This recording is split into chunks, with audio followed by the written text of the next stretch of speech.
Hello, Called Up fam. Welcome back to the Called Up podcast. Called Up's heart and mission is to help everyone live out their God-intended design. And the heart behind this podcast is that it would encourage you through our Monday night dinners, but we don't have any more of those until next year.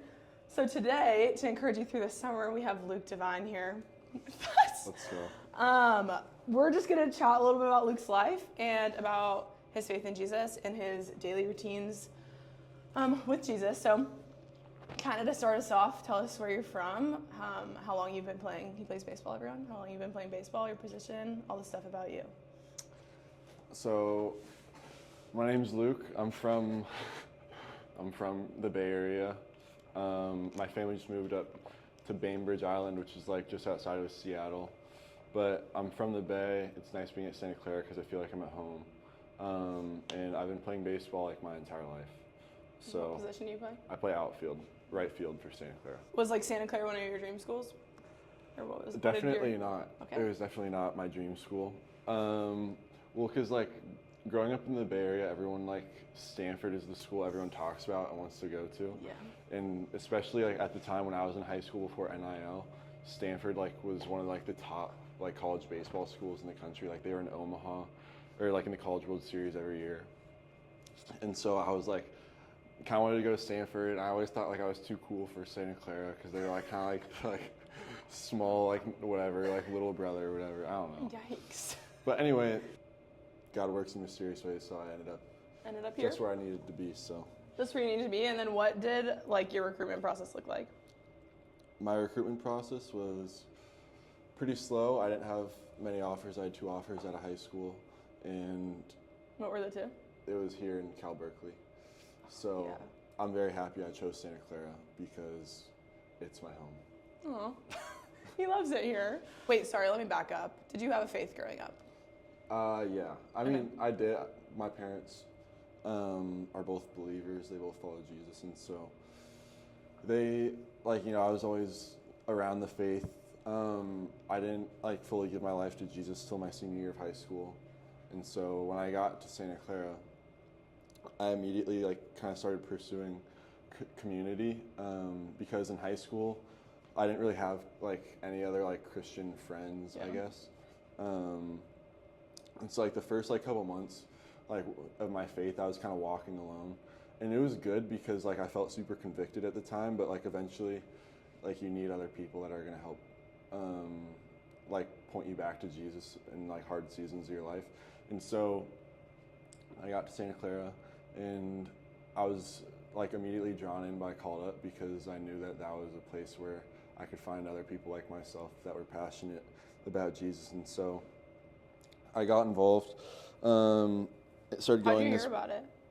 just on Instagram. Yeah, I saw it on Instagram. Giving that to myself over there. And then did you come your fall?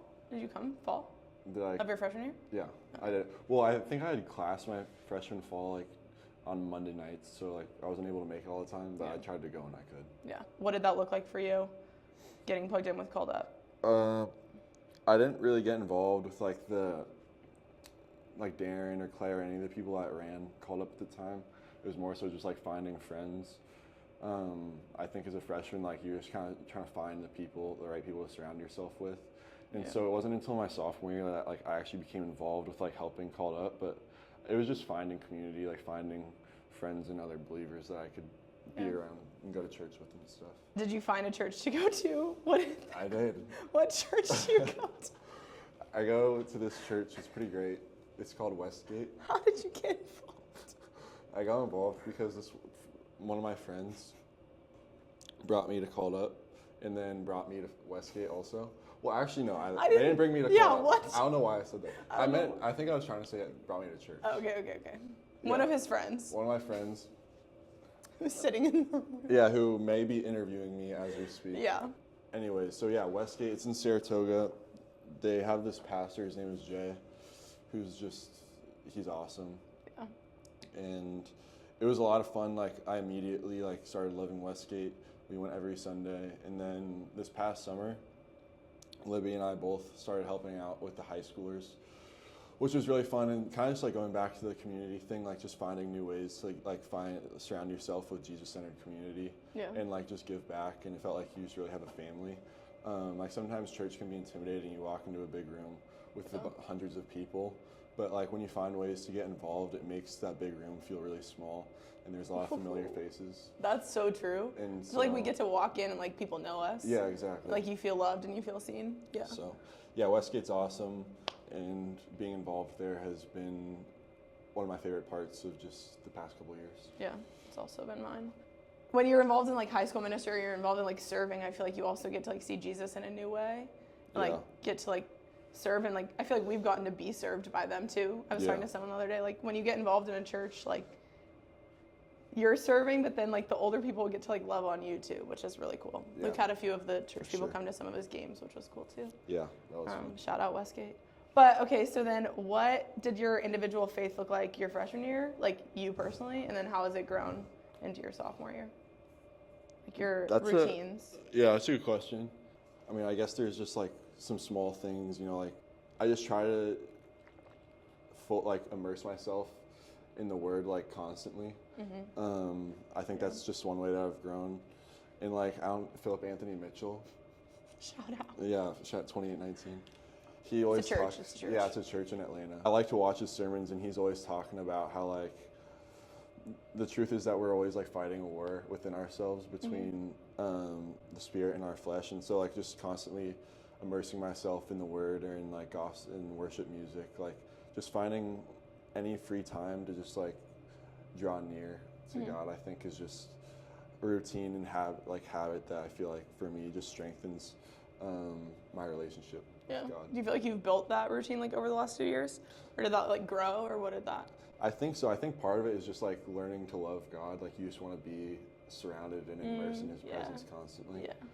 And so, like it was less of just like, okay, I need to like whatever, start reading my Bible or like start listening to worship music, but more so just doing it out of love for Him, because that's just when I genuinely feel peace. So that was good. Yeah. And like you talked about community, so I want to touch on that again. Like, what does that look like for you in your like daily? Like, okay, so you're like reading the Word, and then like you have this community. How much has like the community shaped like who you are like today? I think I wouldn't be able to walk with Jesus if I didn't have people that were pointing me back to Him. And like I don't know, I just find so much joy being in like Christ-centered community. Yeah. And like talking with people and hanging out with friends who I know like have the same foundation that I do. Yeah. It just gives you like, I don't know, you just feel really close.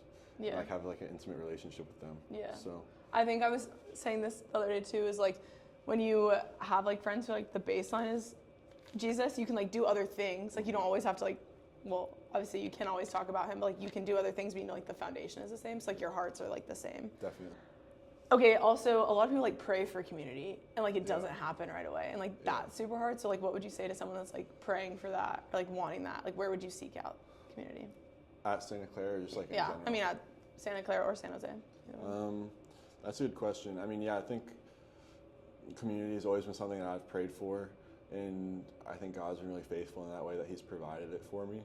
But if you're struggling to find community, I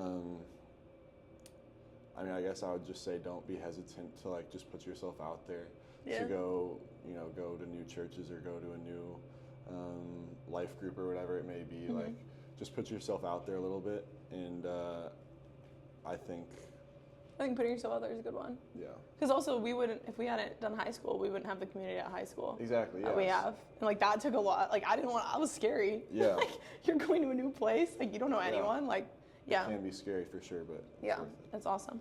Okay, so then let's talk about your raised Christian household.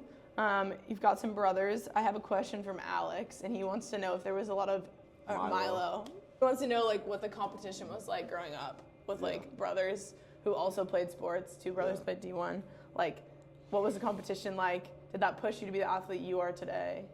Yeah. Yeah, I think I have 2 older brothers that are like much older than me. Like they're 7 and 10 years older.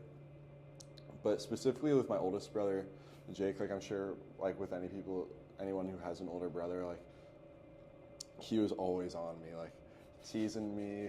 But I looked up to him and I still do look up to him, and like watching him play sports like really gave me a passion for like just having a competitive nature that I don't think I would have otherwise. And so I always wanted to be like kind of like him in a way. And so I would always try to compete with him, whether it be like ping pong. He's like 10 years older than you. Yeah. Little Luke's like, I got it. Luke is the most confidence of anyone I know. He thinks he's the best at everything. It comes from Jake. Yeah, no, I wouldn't say it comes from Jake, but I just always wanted to beat him and stuff. There's definitely like competition and like teasing and stuff like that. He toughened me up a little bit. So, that's funny. Yeah. What do you feel like you're the most competitive in your life? What am I most competitive in? Yeah. Is it on the baseball field or is it off? I would almost say off the baseball field. I would say off too. Actually, yeah. I don't know. For some reason on the baseball field, it's just like peaceful. It comes out sometimes, my competitive spirit. But I think like playing ping pong or playing board games or like whatever else, like I can really get into it and start talking some smack. Yeah. You don't talk smack on the baseball field? On the baseball field, no. I'm a pretty mellow guy. Chill guy.